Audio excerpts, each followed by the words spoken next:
either one you can take this, just the sadness at the end of the season, just what you guys are going through right now. Maybe you can think about it. Whole disappointment, obviously. I think it was, um, yeah, still setting in really. But upset because I think we had a really good squad this year, and every year there's change, and careers don't last forever too. So when you have a good squad, then you want to achieve something with that squad. So that's the first thing that kind of sticks out to me. But yeah, I mean, I thought we wanted it today. We were dominant throughout the whole game.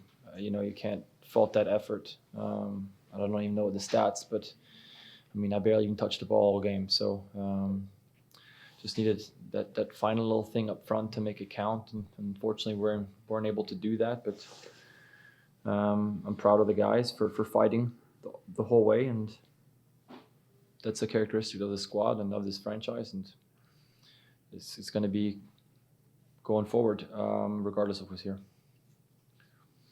Jeremiah, I think I saw you. Yeah, Cristian, obviously this is the earliest you guys have been out. What is the general feeling right now? Well, I think bitter end to the season, right? I think this last game was an example of, or a summary of our season, right? You start off hot, you continue hot, you go from first to second, second to first. You're on top of them. We're on top of the West. And then you see a decline the last 6 or 7 games, which was like our PKs, right? So, today was a real summary of our season, I think. And it's really unfortunate, like Steph said, we have a really good team. I think injuries got the best of us. And we were lacking that final product in the last 6-7 games. So it's unfortunate because I thought we played well today. And then soccer is, PKs are PKs.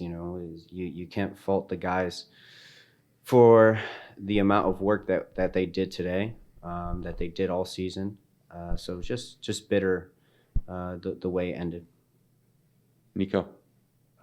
Cristian, did you guys expect what you guys saw at Real Salt Lake and how deep they were playing and how much possession they gave you guys? For sure. We thought that they would be in a mid block to low block at times, going from a 4-2-4 to a 4-4-2.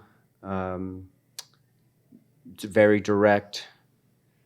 I didn't think that they wouldn't get a shot on goal, but the amount of work that they did to close any space, prevent passing lanes, was difficult. And credit to them, they played their game plan, but in the end, we did expect what RSL brought today. Other questions in the room before we go upstairs to Zoom? Yeah, right here. You guys think you guys could have done something better today to get a better outcome?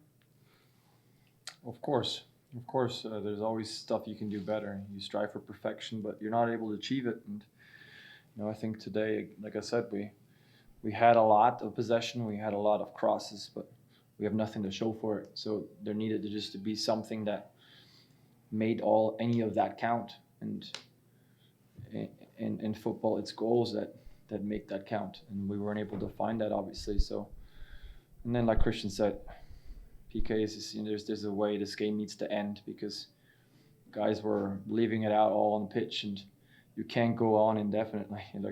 People were cramping, and that's what I mean. We put in a heck of a shift.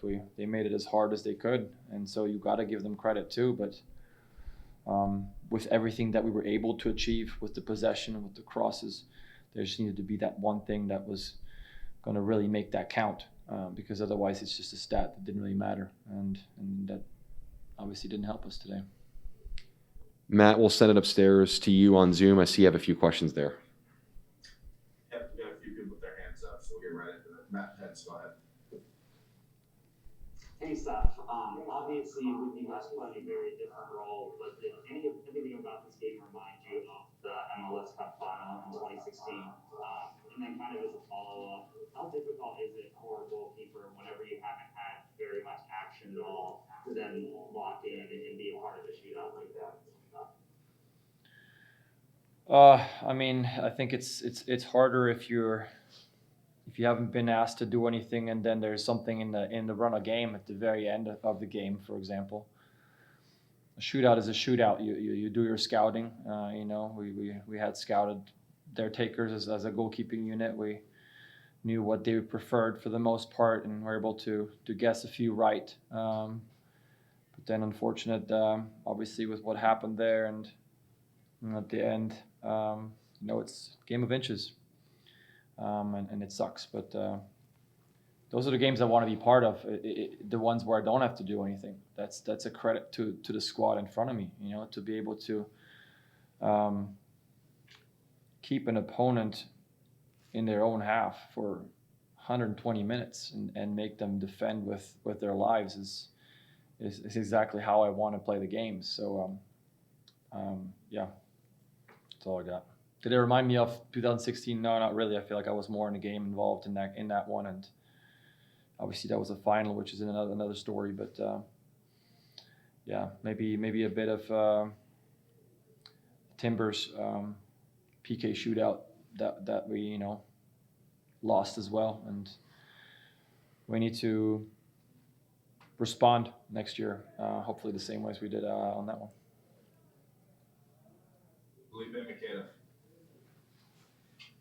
Thank you, Matt. Cristian, mi pregunta para ti, tú acabas de mencionar que este partido es como el resumen de la temporada y me gustaría preguntarte si ustedes esperaban que Real Salt Lake jugara como lo hizo esta noche, que vino, se cerró y sí, no tuvo tiros a gol.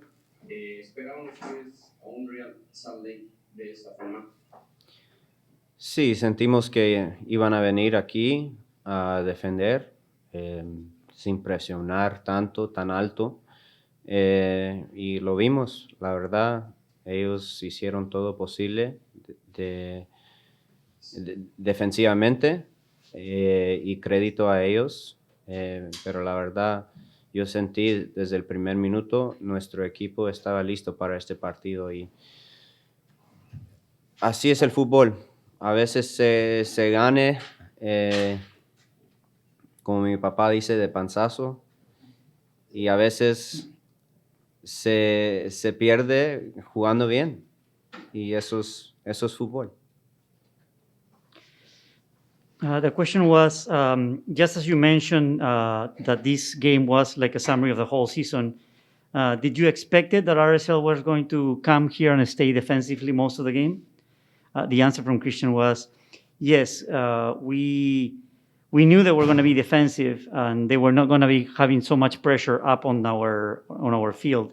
And we saw that. We saw that they came, they played defensively, and we have to give them credit for that because they played that way really, really well.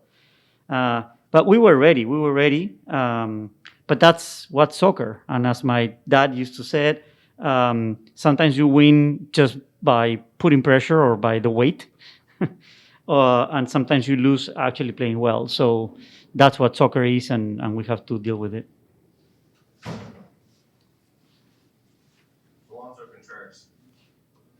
Thank you, Matt. Esta pregunta va para Cristian. Cristian, una derrota dolorosa. Pero antes de este juego, Sanders tenía el peor récord de todos los calificados de jugar en casa. Y quería preguntarte qué se pudo hacer mejor en el campo para poder sacar la victoria. Pues para mí el producto final, sentí que defendimos muy bien. Obviamente no tiraron al marco, tenían yo creo 2 tiros de esquinas por ahí. Pero sí, el producto final, sentí que no teníamos tantos jugadores en la caja, tal vez eso tiene que hacer con nuestra formación, pero cruzando la pelota, cómo defendieron ellos, y siempre iba a ser importante, y yo creo tener más gente en la caja se podría, nos ayudaba bastante para meter otro gol, pues gol.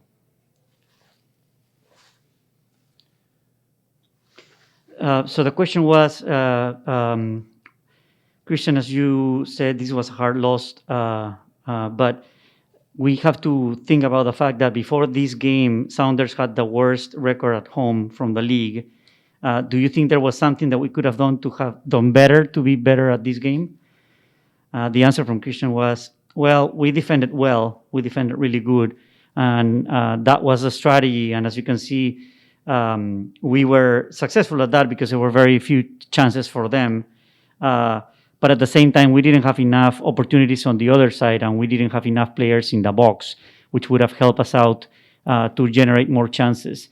So having more people around in that area, in the box area, would have helped us out have better chances.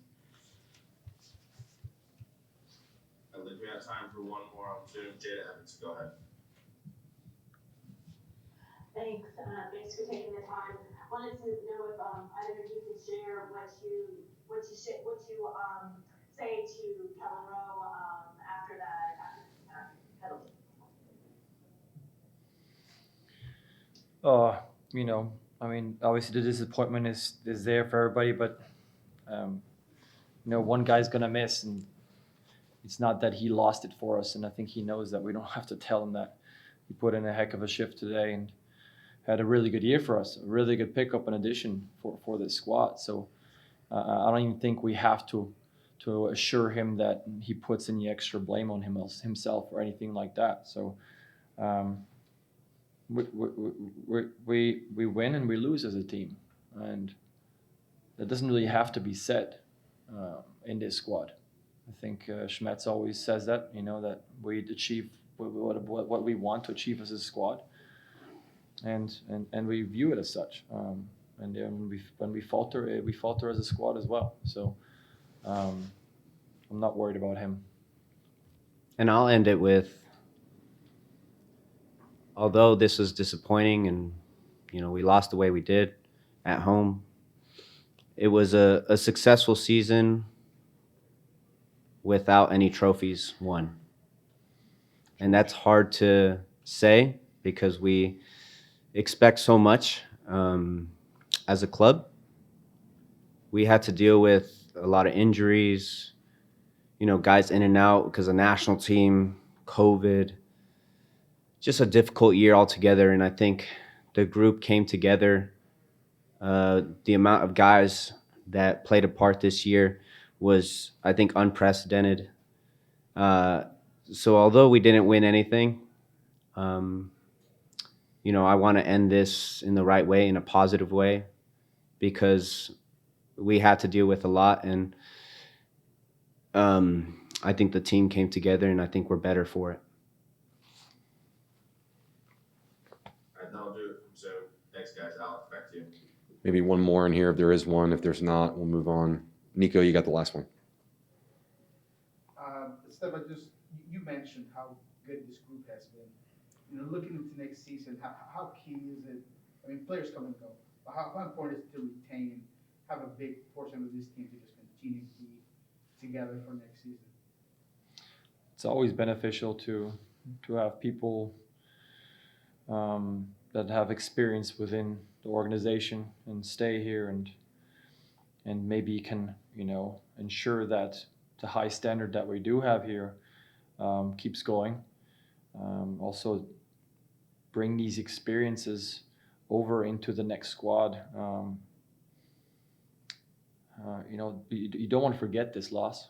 And so when players come that didn't get to experience it, you want to make sure they understand what it meant and that it, you know, we need to grow from it and get better from it, even though those players were not there and weren't part of it. So I'm not worried. I think our staff always does a good job of making sure that we have a good mix, whether it's, you know, experienced veterans that have been here for a while, younger guys, hungry guys, maybe bringing in a couple guys from other places in the league that have experience. And so I'm sure we'll have a good squad together next year that we can hopefully make a push for it, and like I said, respond the same way as we did after that Portland loss. That was devastating that time, and we were able to find a way to motivate the next year's squad and do it next year.